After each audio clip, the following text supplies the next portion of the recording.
Il canto che affrontiamo, il 28°, è un punto di arrivo importante. La prima cantica, l'Inferno, è tutta una discesa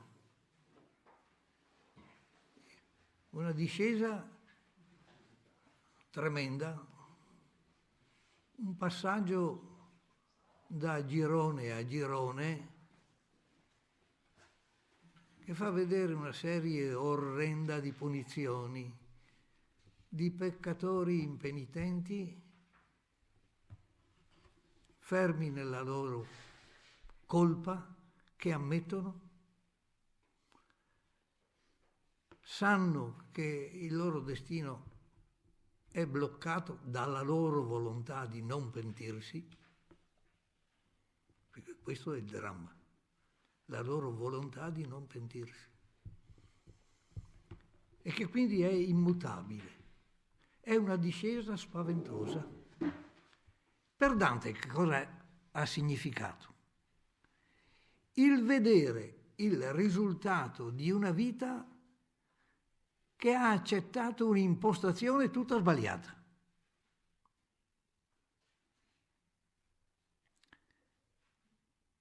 E siccome Dante compie la sua esperienza, ma sa di compiere un'esperienza che è a favore anche dell'umanità.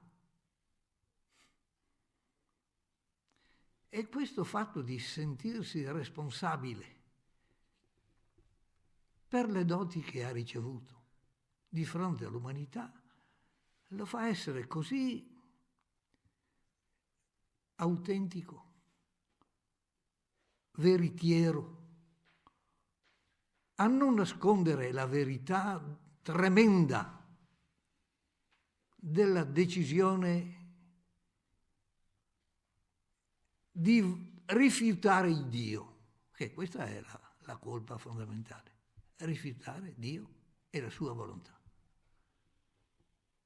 che è la rovina dell'uomo, in pratica questa colpa, la rovina dell'uomo. Il purgatorio, invece, è il contrario, non una discesa, ma una ascesa, una straordinaria ascesa da un mondo tenebroso, orrido, a un mondo di progressiva conquista della libertà spirituale.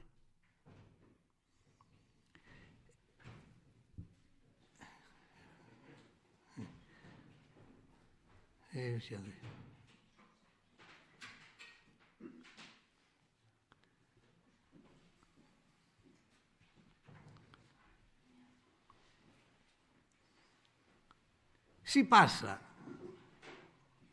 dal primo canto dell'Inferno, vi ricordate, dalla selva oscura. Mi ritrovai in una selva oscura. Si arriva adesso nel Purgatorio, nel canto 28°, alla divina foresta. Da una selva oscura a una divina foresta. È tutto un cammino, ma il cammino di Dante nel Purgatorio è la conquista del superamento degli istinti, del liberarsi gradualmente dai vizi.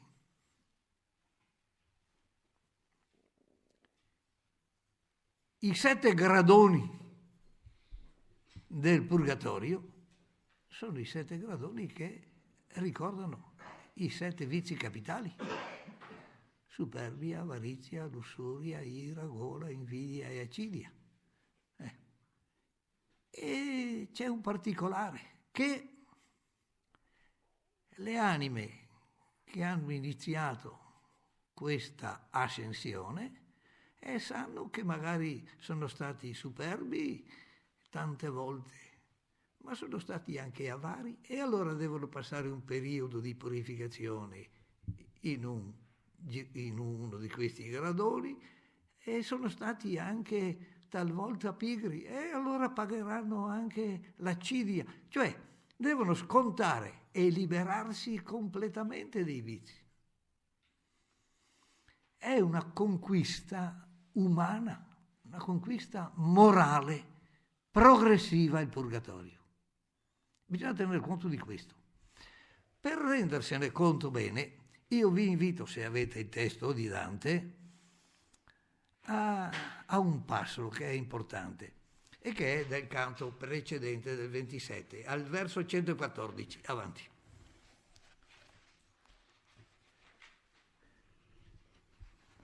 Nel verso 114, vedete che tra virgolette, chi parla è Virgilio. È l'ultimo intervento ufficiale di Virgilio, perché egli si rende conto di aver finito, di aver completato la sua funzione, la sua missione. E difatti dice, quel dolce pome, 114, vero? Che per tanti rami cercando va la cura dei mortali, oggi porrà in pace le tue fami. Oggi calmerà quei grandi desideri che hai avuto. Oggi troverai la pace, finalmente.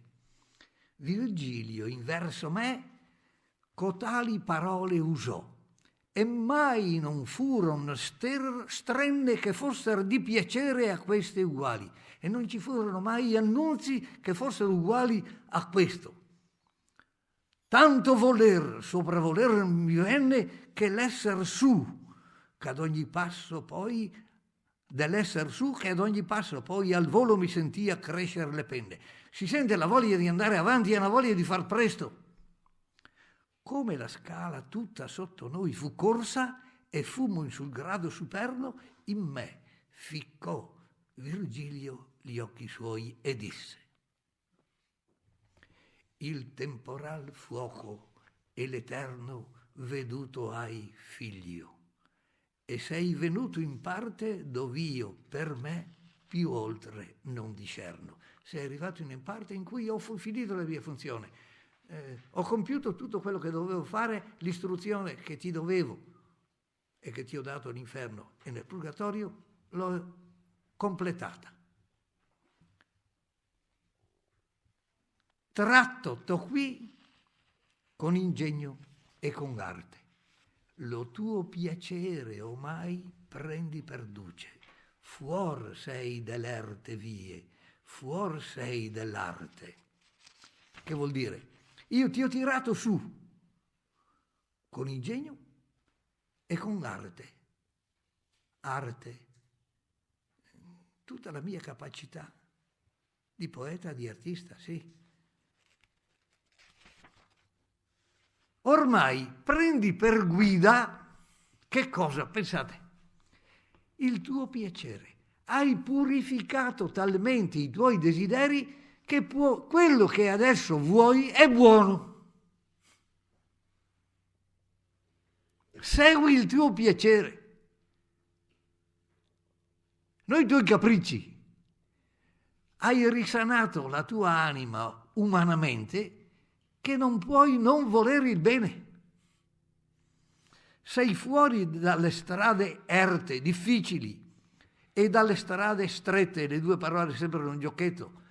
Arte vuol dire strette, ecco. Sei fuori dalle strade ripide e dalle strade strette. Vedi il sol, vedi lo sol che in fronte ti riduce, vedi le erbette e i fiori e gli arboscelli che qui la terra sol da sé produce. Mentre che vegnan lieti gli occhi belli che lagribando a te venir mi fenno, finché non arriverai agli occhi belli, dice gli occhi belli, gli occhi di una donna che sono quelli che mi hanno fatto venire. E chi era? Chi era questa donna? Beatrice, l'abbiamo ricordata all'inizio, vero? Quella che nel canto secondo dell'inferno Dante ci fa capire perché era stato mandato Virgilio. E perché era stato mandato? perché donna e gentil nel cielo, c'è una donna gentile a cui hai fatto pena. È la Vergine Maria, la quale ha mandato chi? La santa che onoriamo oggi, Santa Lucia. E Lucia è andata da Beatrice e ha mandato Beatrice. Ed ecco che Beatrice è venuta da me e io sono intervenuto subito, disposto. 4 persone, a cominciare dalla Vergine Maria. Ecco, lui dice, quegli occhi belli che, lacrimando, piangendo, rappresenta la donna innamorata che soffre perché l'uomo amato ha perso il buon senso, ha perso il senno, è diventato un peccatore incosciente.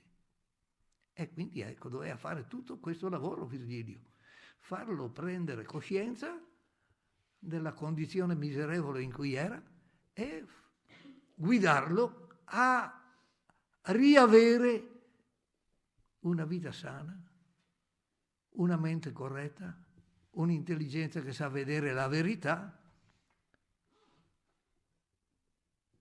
Ti puoi sedere e puoi andare con elli. Non aspettare più, dir più né mio cenno.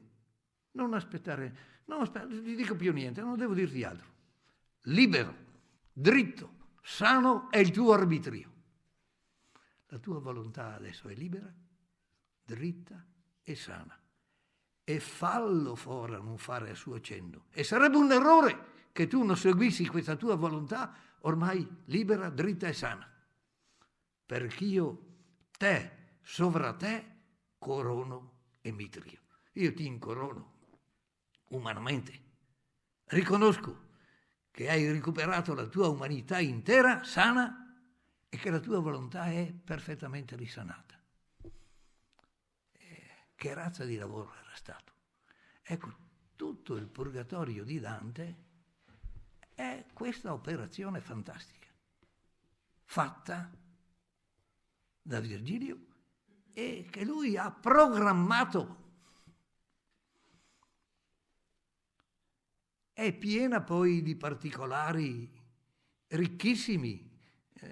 Il canto 27 che vi ho ricordato così è una meraviglia anche nelle altre figure che sono ricordate, la figura di Lia, la figura di Rachele, la vita contemplativa, la vita attiva, il sogno che è narrato poco prima. Io sono convinto che vi voglio invogliare a rileggerlo, ecco, perché è talmente straordinario anche quel canto. E la prima parte poi addirittura che è quella che ricorda che Virgilio gli dice adesso c'è bisogno, anzi c'è un angelo che appare all'inizio del canto 27 che gli dice se vuoi andare avanti c'è da passare una specie di cortina di fuoco. E Dante dice no, non vuole cedere assolutamente, resiste in tutti i modi. Ma poi Virgilio adopera la carta giusta e dice attento caro, tra Beatrice e te è questo muro, se vuoi vederla devi passare questo muro. E dicendoli così Dante supera la barriera di fuoco che è il fuoco che purifica, il fuoco che purifica. Bene, finito il canto 27, noi ci troviamo improvvisamente, è già la prima parola che troviamo, dimentica che non c'era poi Virgilio da solo, c'era anche un altro poeta che si chiamava Stazio.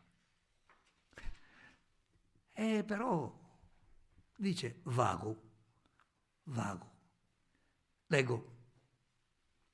Vago già di cercar dentro ed intorno la divina foresta, spessa e viva, che agli occhi temperava il nuovo giorno, senza più aspettare lasciai la riva, prendendo la campagna lento, vento su per lo suol che d'ogni parte auliva. Un'aura dolce, senza mutamento aver in sé, mi feria per la fronte non di più colpo che soave vento, per cui le fronde tremolando pronte tutte quante piegavano alla parte la prim'ombra gitta il santo monte, non però da lor esser dritto sparte tanto che gli augelletti per le cime lasciasse adoperare ogni lor arte, ma con piena letizie l'ore prime cantando riceviano intra le foglie che tenevan bordone alle sue rime, tal qual di ramo in ramo si raccoglie sulla pineta in sul lido di chiassi quand'eo lo scilocco fuor di scioglie. Un inizio portentoso, ecco, vago, desideroso di vedere, curioso, vago, desideroso di cercare dentro ed intorno la divina foresta spessa, densa e viva che moderava, temperava la luce del giorno, agli occhi miei.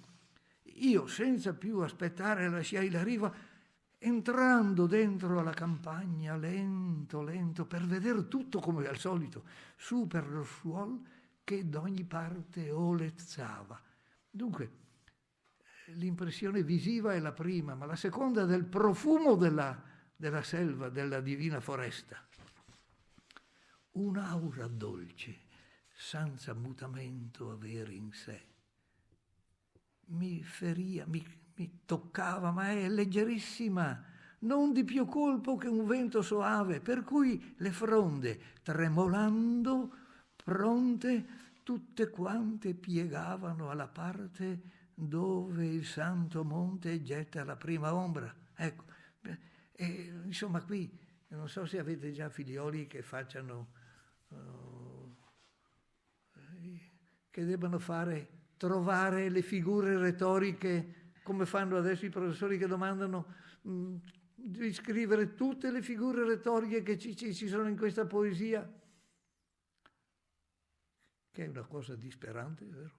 Scriverle tutte e trovarle tutte, la metonimia, le allitterazioni, le assonanze, l'enjambement, ma qui dentro ci sono tutte. In questi versi qua, pensate a sto verso, per cui, pensate, le fronde tremolando, pronte, le rotanti, si dice, Dante, ma fin dai primi versi, dove c'era tutta una serie di liquidi, si dice, vero? Le L, questo è, dal punto di vista delle estetiche moderne, è mostruoso. La tua edizione del Pasquini le segnala nelle note una dietro l'altra, tutte quante, che fa impressione perché i grandi critici vogliono anche rendersi conto perché c'è questo effetto straordinario, che noi le troviamo belle, sì. Ma c'è un motivo per cui Dante ha ottenuto questo effetto, perché vuol dire che lui era un tale artista che la materia la trasformava continuamente. Non però, dice, dal loro essere dritto sparte tanto che gli augelletti, adesso ti fa vedere il movimento degli augelletti che si muovono nella foresta, smettessero di cantare, cantavano, lui sente cantare, quindi movimento del vento, profumo, ho detto, canto, non solo, ma arriva anche, vero, a dirci che c'è un sottofondo di canto. Cos'è questo sottofondo di suono? Il bordone. Tu che te ne intendi, vero? Che il tuo mestiere è quel suono sempre sotto, mentre tutto il resto di note e di voci è messo, ma lo sottintende. E Dante adopera proprio il termine tecnico. Qui gli uccelletti che cantano con piena letizia, quindi si sente anche la felicità, la piena letizia, cantando le ore prime del giorno. Qualcuno interpretava le aure, no, vuol dire proprio le prime delle ore del giorno, Le prime ore del giorno incantavano anche Leopardi. Dopo vi leggerò il passo di Leopardi, che era proprio incantato anche da questi aspetti e che ha pensato nel suo più bel dialogo, il dialogo sugli uccelli, vero? Ricorda proprio questo aspetto che di prima mattina cantano gli uccelli con felicità, dice. Riceviano in terre fronde che tenevano Bordone questo accompagnamento sotterraneo alle sue rime, tal qual di ramo in ramo si raccoglie, così come si sente, e c'è una delle esperienze che lui ha fatto dove? A Ravenna, nella pineta di Ravenna, sul lido, vicino al lido di Chiassi, che è classe. Ravenna era uno dei due grandi porti dell'impero romano. Ravenna e Miseno sul Tirreno, vicino a Napoli, i due grandi porti. E classe, flotta vuol dire, sul lido della flotta, capite? Sul lido di classe, lì c'è questa grandissima pineta, e lui che vive da queste parti anche, che le ha girate queste parti di Ravenna, e c'è morto poi anche, vero? Sul lido di Classi, quando Eolo, il dio dei venti, scioglie lo scirocco. E adesso vediamolo procedere. Già m'avean trasportato i lenti passi dentro alla selva antica, tanto che io non potea riveder ond'io mi intrassi. Era già andato avanti.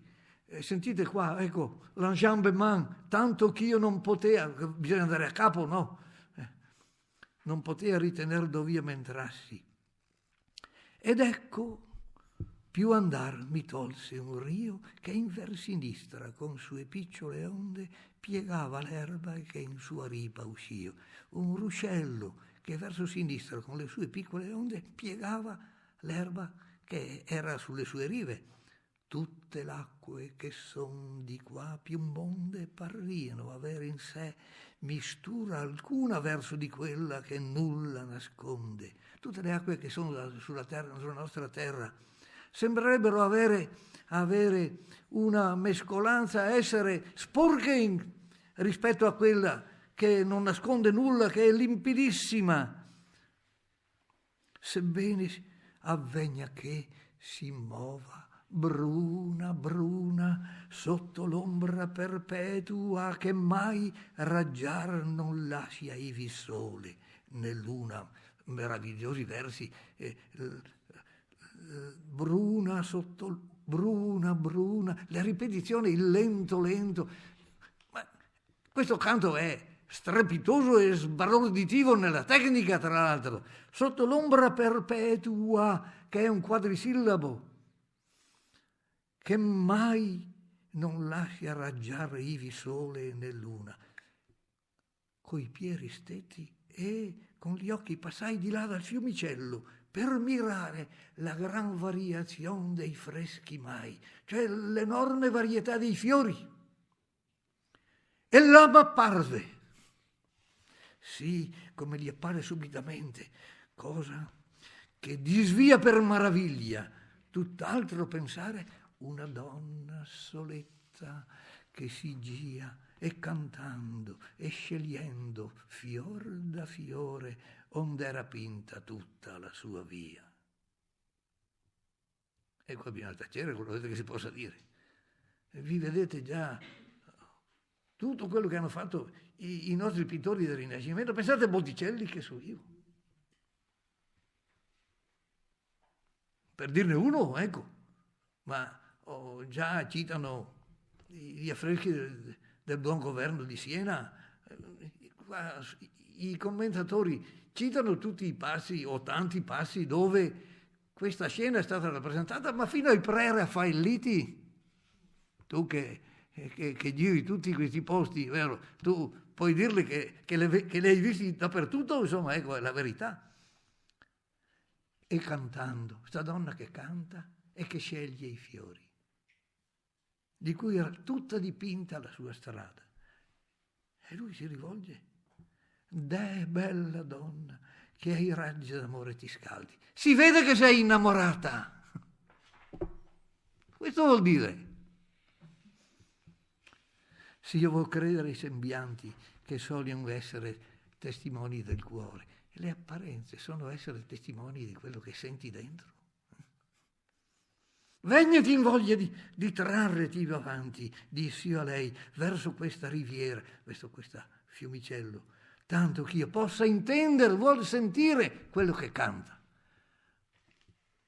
Un canto che lo inebria e che desidera proprio smania di sentirlo. Tu mi fai rimembrare dove e qual era Proserpina nel tempo che perdette la madre lei e della primavera. E allora mi viene in mente le scene che ha letto nei poeti antichi, che ha letto in Ovidio, che le ha scritte con il quinto libro, eccetera, delle Metamorfosi. Ecco la scena di Proserpina che girava per le campagne vicino a Enna e che Plutone, il dio dell'Averno, esce e rapisce e se la porta nell'Averno, ma poi deve portarla 6 mesi, può tenersela solo 6 mesi e poi dopo 6 mesi deve riportarla su, nel tempo che sua madre perdette lei ed ella perse la primavera meravigliosa. E vediamo questa donna che con estrema pudicizia, con un garbo che è tutta la sua finezza, come si volge con le piante, con i piedi stretti a terra, non saltando, e tintra a sé e con atteggiamento raccolto, donna che balli, una donna che balla, e piede innanzi a piede, appena mette, volsesi, questa donna si volge in sui vermigli, sui gialli fioretti verso me, non altrimenti che vergine, che abbassi gli occhi onesti, che gli occhi onesti avvalli, e fece i prieghi miei esser contenti, sia pressando sé che il dolce suono veniva a me coi suoi intendimenti. Cantava e sentivo tutto e capivo quello che cantava.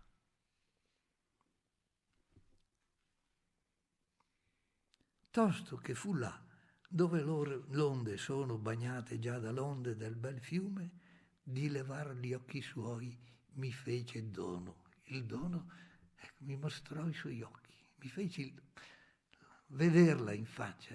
È un dono. Sì, io dico sì. Ma dico qua a queste mie allieve che non capivano che io ero incantato dei loro occhi, sì, lo devo dire. Che sono testimoni del cuore, dice Dante, l'abbiamo appena detto. Gli occhi, ma gli occhi di una donna non sono i nostri occhi di uomini, dai, è inutile che diciamo bugie.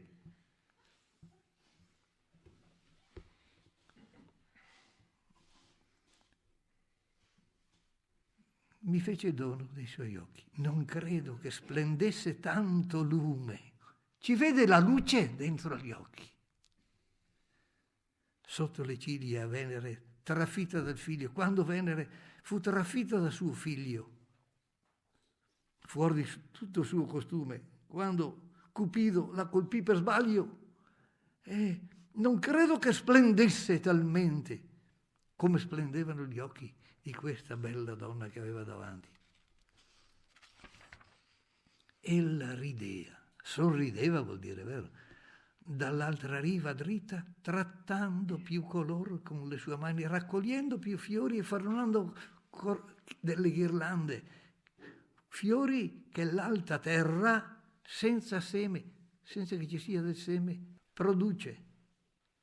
3 passi ci faceva il fiume lontani, ma l'esponto là, ove passò Serse e ancora freno tutti gli orgogli umani, più odio da Leandro non sofferse per mareggiare intra Sesto e Davido che quel da me, perché allora non saperse.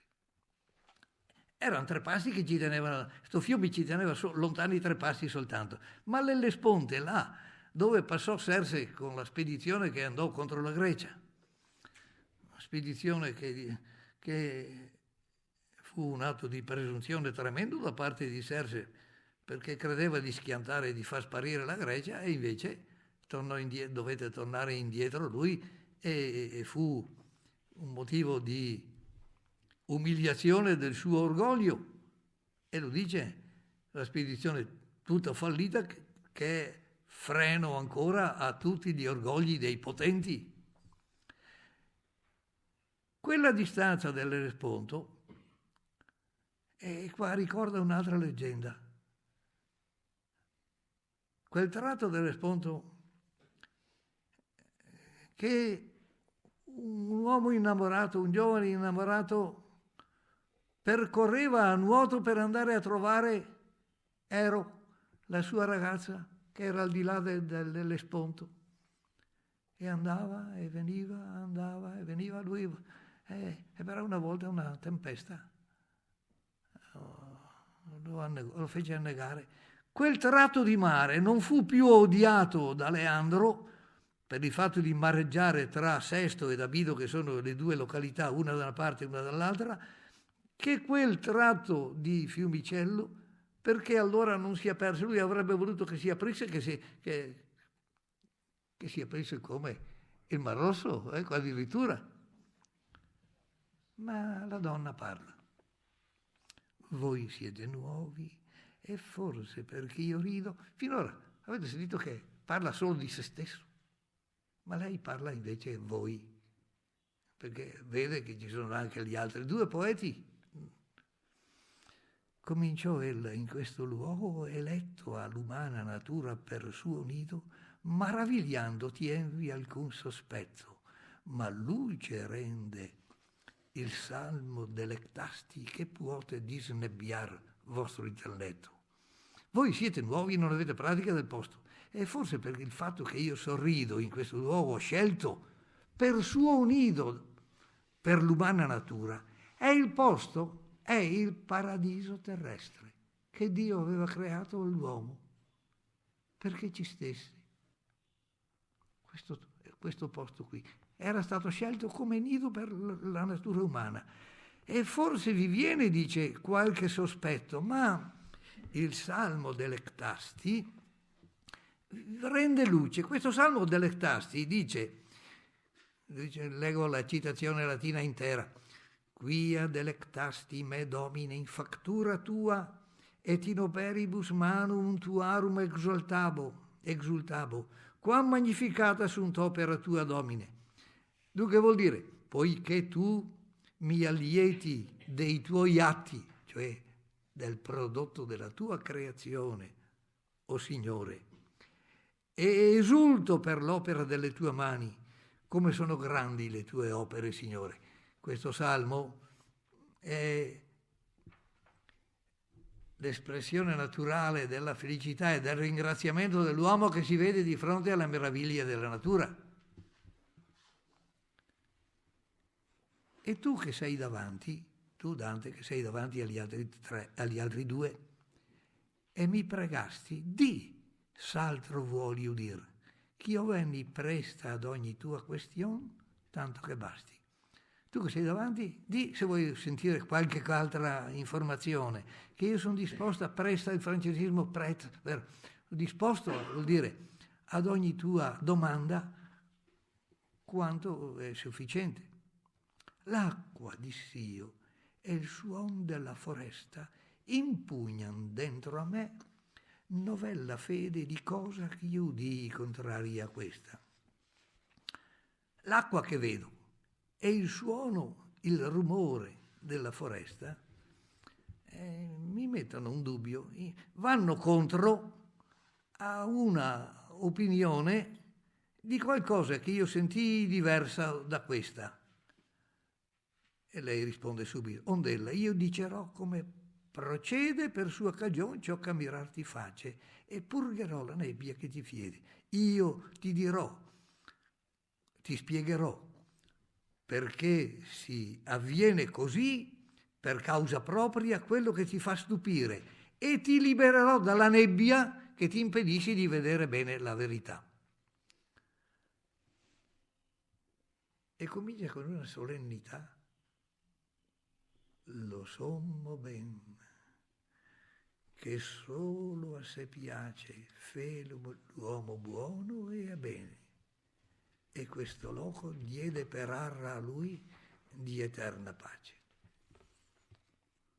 Di una solennità straordinaria, grandiosa, il sommo bene, Dio,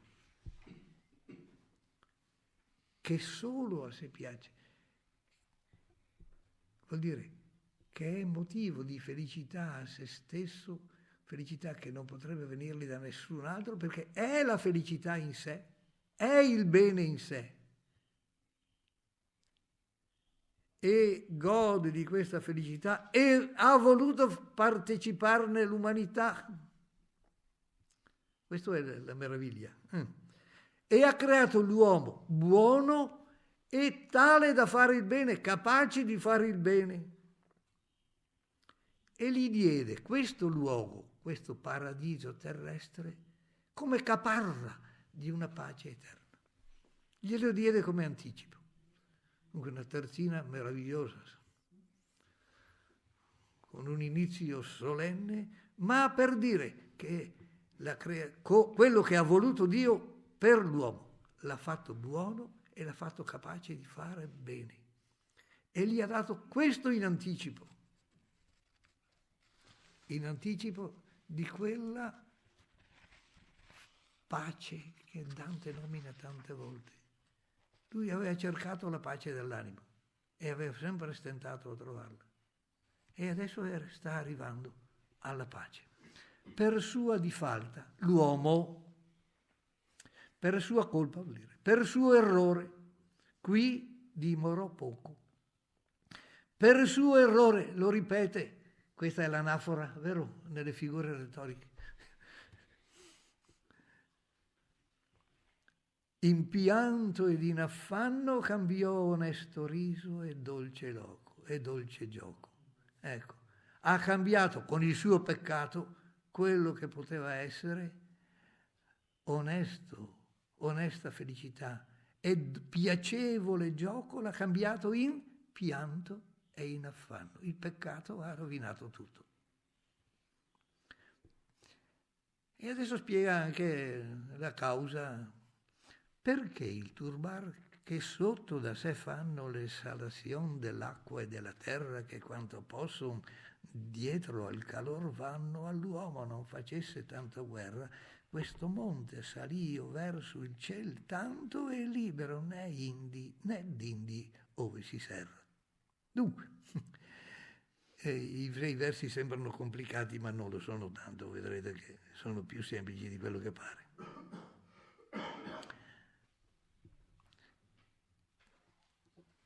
Perché il turbamento che le esalazioni dell'acqua della terra, che per loro natura tendono ad andare dietro al calore, queste esalazioni non facessero alcuna guerra all'uomo, questo monte è salito tanto verso il cielo e libero è da ogni influsso, da ogni disturbo delle esalazioni dell'acqua e della terra, dal punto in cui c'è l'ingresso nel vero e proprio purgatorio. Sapete che la prima parte del purgatorio si chiama comunemente l'antipurgatorio. Ci stanno gli scomunicati, quelli che devono stare in antipurgatorio tanto tempo quanto sono stati fuori dalla Chiesa. Ci sono quelli che si sono pentiti all'ultimo momento e allora devono passare un periodo di tempo. E questo è tutto spiegato proprio nella prima parte, nei primi canti del purgatorio. Ma poi c'è il purgatorio vero e proprio, che invece è quello dei 7 gradoni, dove si sconta in ciascuna le colpe contro i vizi capitali, in cui ci si libera dai vizi. Ecco, dunque, questo monte si è alzato tanto per essere libero da tutti questi disturbi. Ora, poiché in circuito tutto quanto l'aereo si volge con la prima volta, se non gli ha rotto il cerchio d'alcun canto, in questa altezza che è tutta disciolta nell'aria vivo, tal moto percuote e fa sonar la selva perché è folta, e la percossa pianta tanto puote che della sua virtute l'aura impregna, e quella poi girando intorno scuote, E l'altra terra, secondo che è degna per sé e per suo cielo, concepe figlia di diverse virtù, diversa legna. Spiego subito. Dunque, ora, poiché l'aere del verso 104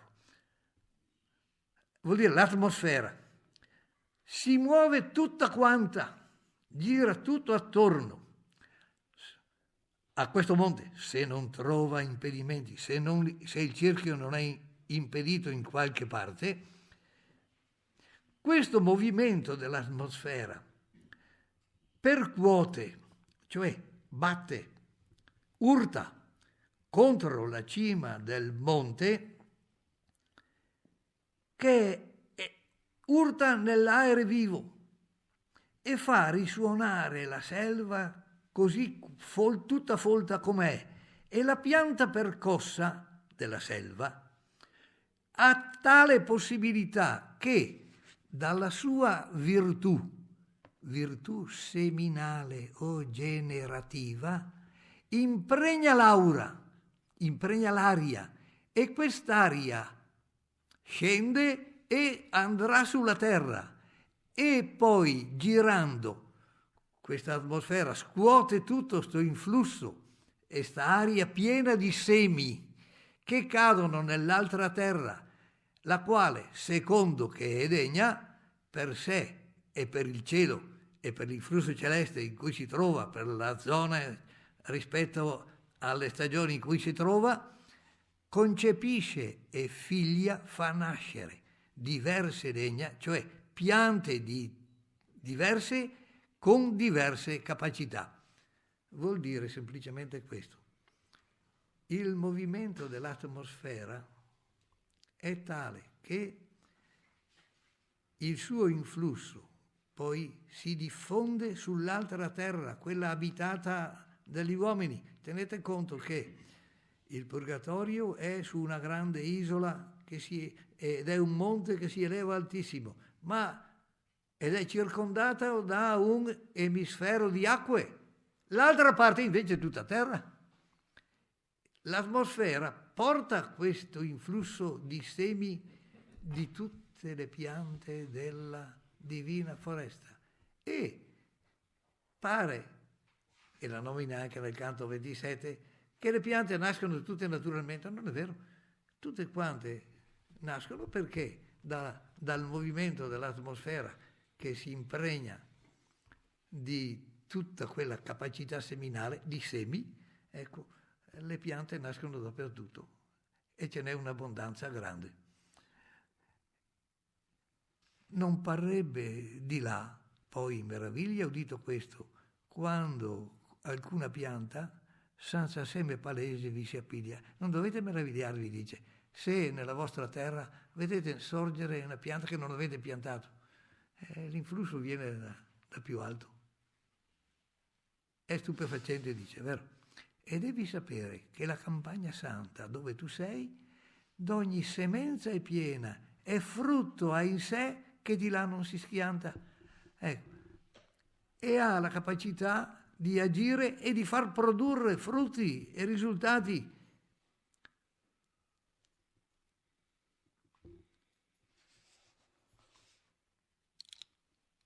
L'acqua che vedi, l'acqua del torrente che tu vedi, non surge di vena che ristori vapor che gel converta come fiume che acquista e perde lena, ma esce di fontana salda e certa, che tanto dal voler di Dio riprende quant'ella versa da due parti aperta. L'acqua che tu vedi non nasce da una sorgente che venga alimentata da un vapore il quale diventi acqua entrando in una zona fredda, come l'acqua che un fiume può avere comportata grande o comportata piccola, come un fiume che acquista acqua abbondante o che perde lena, che ha maggiore o minore portata, ma esce da una fontana salda e certa, che tanto dal voler di Dio riprende quant'ella versa da due parti aperta. Esce da una fontana che è una fontana che nasce dalla volontà di Dio, salda e certa, che riprende tanto di questa sua abbondanza dalla volontà di Dio, ne prende tanto che poi riversa in 2 fiumicelli, che vedremo subito. Ne versa in 2 parti. Da questa parte, da una parte, discende con la potenza che toglie altrui memoria del peccato, dall'altra d'ogni ben fatto la rende. Tu dovrai subire in pratica 2 battesimi, per modo di dire. Dovrai bere l'acqua di uno dei 2 fiumicelli, l'acqua del fiume Letè, che è l'acqua della dimenticanza, del dimenticare tutta la tua vita passata e le tue colpe. Il Letè, dal verbo lanciano. L'altra è un'invenzione di Dante, l'eunoè, il buon ricordo delle azioni buone. Sarebbe buonamente in sé, buona intelligenza, eunoè. I 2 fiumicelli che adesso Dante dovrà attraversare sono il Letè, dimenticare tutta la vita passata, l'eunoè, il ricordare le buone azioni della vita. Quinci, ecco lo spiega, Letè, dall'altro lato, eunoè si chiama, e non adopera se quinci e quindi pria non è gustato, e se non si beve dell'uno e dell'altro non funziona, bisogna bere prima l'uno e poi l'altro.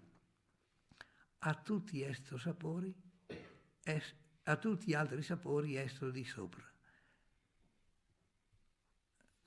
Dunque, tu devi bere da entrambi questi fiumi. E avvegna che assai possa essere sazia la sete tua, perch'io più non ti scopra, darotti un corollario ancor per grazia.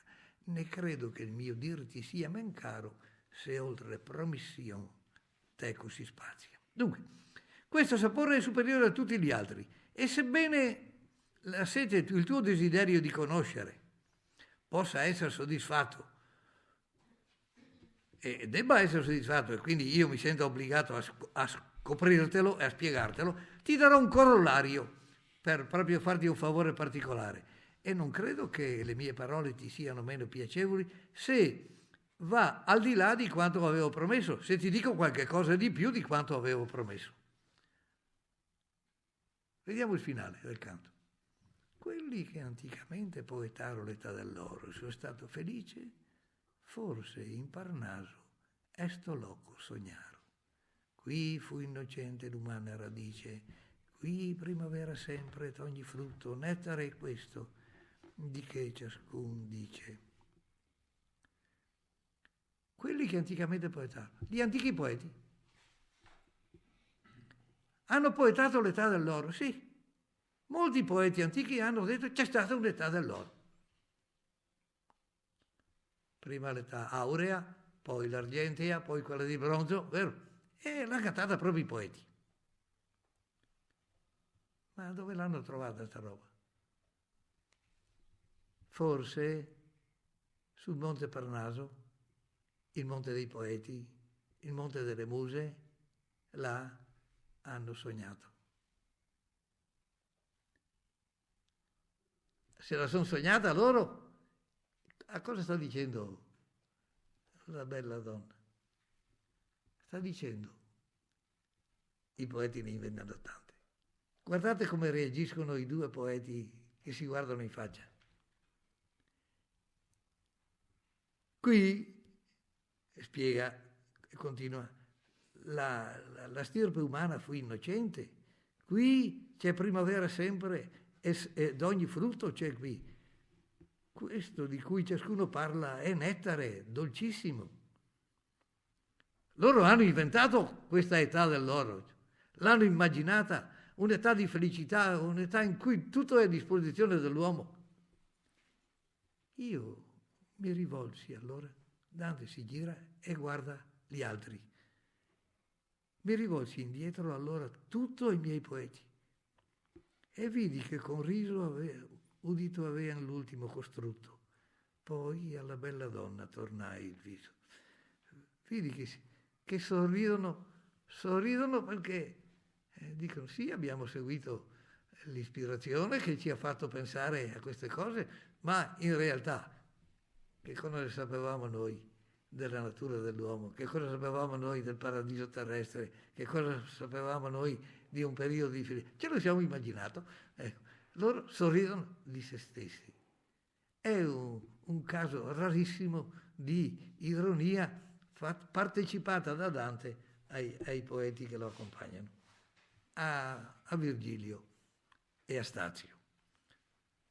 Vi siete accorti che sono due parti diversissime in questo canto? C'è una parte che il Croce ha chiamato la parte idillica, i primi 69 versi, che sono la descrizione della selva. 69 versi. Ma poi, se si guarda bene, non è che l'atteggiamento della donna... E chi è poi questa donna? Non ci siamo soffermati. Il nome della donna lo si trova nell'ultimo canto del Purgatorio. Il nome della donna è Matelda. E chi è sta Matelda? Allora nasce tutta una enorme questione ai dantisti. È Matilde di Canossa. È il primo nome che salta fuori dappertutto. Matilde di Canossa. Ricordate Matilde di Canossa è la grande proprietaria di quella regione della Emilia che vede l'imperatore Enrico IV dover andare a aspettare 3 giorni di penitenza, vero? E impegnarsi a cambiare politica. È possibile che volesse dire questo? Allora i dantisti hanno cercato, ce ne sono delle altre, Matilde, parecchie mistiche, ma per dirgli la ragione, per dirgli quello che si pensa, è un'invenzione di Dante, sta creatura qua. È un'invenzione di Dante che nei 6 ultimi canti ha una presenza autentica. Ma quindi cercare ragioni sufficienti per giustificare anche la prima Matilde, quella di Canossa, sembra che non ci siano, perché se c'era un uomo che voleva l'impero, e chi era Enrico IV se non un imperatore? Quindi Matilde pretende l'umiliazione dell'imperatore, ma Dante non voleva l'umiliazione dell'imperatore. Se si pensa al canto sesto che avete riletto, qualcuno di voi ha riletto preparandosi per la volta scorsa e dopo vi siete trovati con la delusione che io avevo combinato l'11°, vero? Ma dico, voi vi siete accorti che se c'è uno che sostiene l'impero è Dante? Dante lo sostiene dappertutto l'impero. Le due grandi realtà sono la Chiesa e l'impero, non si scappa. No. Il canto di Sordello... E se arriveremo, se arrivassimo al canto sesto del Paradiso, il canto di Giustiniano, e di chi parla? Cesare fui e son Giustiniano, cioè il grande imperatore. Bene, Dante vuole un imperatore del Sacro Romano Impero, lo vuole. Quindi scartata del tutto Matilde di Canossa. Ma ecco, questo canto è pieno di tanti altri motivi. Alcuni ve li ho accennati, altri me li sono scritti apposta perché sarebbe un delitto tirar dritto in maniera troppo rapida, ecco. E allora alcuni ve li accenno rapidamente.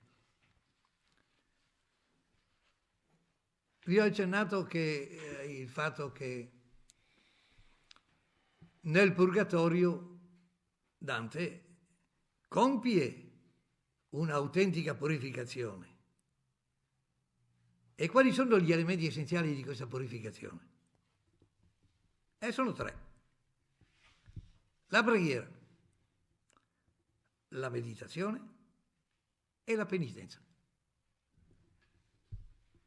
Tutto il purgatorio è preghiera, meditazione e penitenza. Se voi vi rileggete canto per canto, voi trovate la preghiera, la meditazione e la penitenza.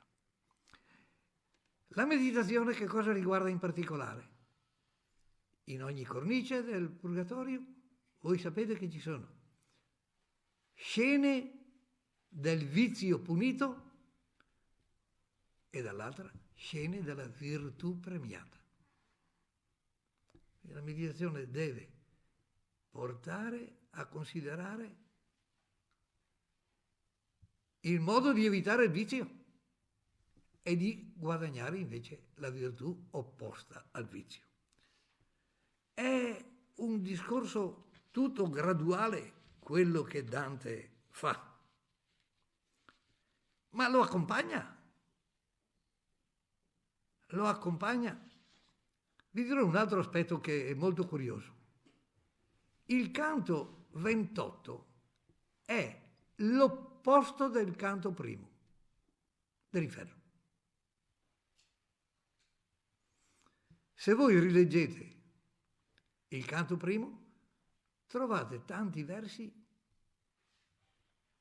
che sono proprio l'opposto.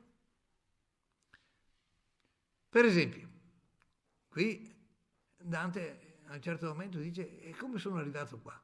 Non lo so. Che cosa dice nel canto primo? Io non so ben ridir com'io vendrai, tanto era pien di sonno a quel punto che la verace via abbandonai. È strapieno di versi di concetti di questo genere. Allora, che cosa aveva fatto sto benedetto Dante? Era un sistematico, uno che aveva i progetti chiari, aveva progettato tutto. Non cascano a caso queste combinazioni. Il disegno è netto, cioè è un uomo che ha combinato questa meraviglia di disegno con una perfezione e con una razionalità che è la caratteristica delle prime due cantiche. Le prime due cantiche hanno sempre per guida Virgilio. Chi è Virgilio? Il simbolo della ragione. Non si scappa. Ed è la ragione umana che fa capire sia il vizio che le virtù. E che mondo è quello del paradiso terrestre, della felicità terrena? Il paradiso, un paradiso terrestre, quello costruito da Dio, fatto da Dio, giardino, perché l'uomo fosse felice. Lo fece l'uomo buono e ha bene, abbiamo letto proprio qualche minuto fa. Ed era fatto per la felicità. Perché per la felicità? Perché quello che Dio, che è buono, vuole per gli uomini è la felicità. Dio vuole la felicità eterna dell'uomo. Guardate che il nostro amico Dante a questi aspetti ha pensato per tanto tempo. Aveva passato una prima parte della sua vita, lontano da questi concetti. Poi, a un certo momento, si è domandato a fondo: qual è la mia responsabilità? Se qualcuno di voi, uno ce n'è che ha memoria buona, vero? Si ricorderà di quello che dicevo del canto 50° dei 100 canti della commedia. I canti della commedia sono 100, no? 34 l'inferno, 33 e 33. Il 50° è il purgatorio, naturalmente, ed è il 16° del purgatorio. Il 16° canto del purgatorio è il canto che ha un grande personaggio, che è Marco Lombardo, Che argomento tratta Dante in questo canto XVI? Guardate che io vedo molti dei miei allievi e quindi mi godo a ricordarvi quello che vi spiegavo. Il XVI del Purgatorio è il canto in cui si spiega, 16, 17 e 18 si spiega che l'uomo è un essere libero e responsabile, che l'uomo sente una forza irresistibile, che è l'amore, e parla dell'amore in questi tre canti. Ma il concetto di fondo è quello della libertà dell'uomo. Perché l'ha messo al 50°? Al centro di tutta la commedia, il canto della libertà dell'uomo. Sa condurci per mano, ma lo mette proprio nella parte centrale per dire: ricordati, uomo, sei un uomo libero. Virgilio, vi ho letto prima il canto 27, la conclusione: libero, dritto e sano è il tuo arbitrio e fallo, fora non fare a suo cenno. Per questo, perch'io corono e mitrio te, cioè ti incorono. Sei un uomo nella perfezione del tuo essere. Vi dirò qualche altro aspetto se mi date un minuto, e magari due. Dunque, i versi i primi 69 versi sono pieni di questa selva e della figura meravigliosa di questa donna che si avanza. I versi hanno ispirato tutta la poesia italiana e tutta la poesia europea. Petrarca è rimasto incantato, cosa volete che facesse? Era un creatore di versi meraviglioso, ma certamente. Sono le 17 e 12. Ma qualcuno di voi che me l'ha fatto sì? Scusate. Dunque, stavo dicendo, compatite. Dunque, Petrarca, Boccaccio stesso, il Tasso,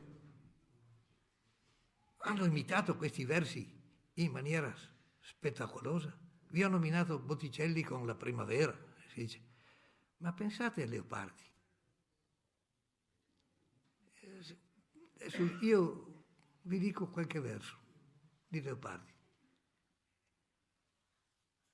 Din sulla vetta della torre antica, passero solitario, alla campagna cantando vai, finché non muore il giorno ed erra l'armonia per questa valle. Primavera d'intorno brilla nell'aria, per li campi esulta, sì che a mirarla intenerisce il cuore. Vi viene in mente?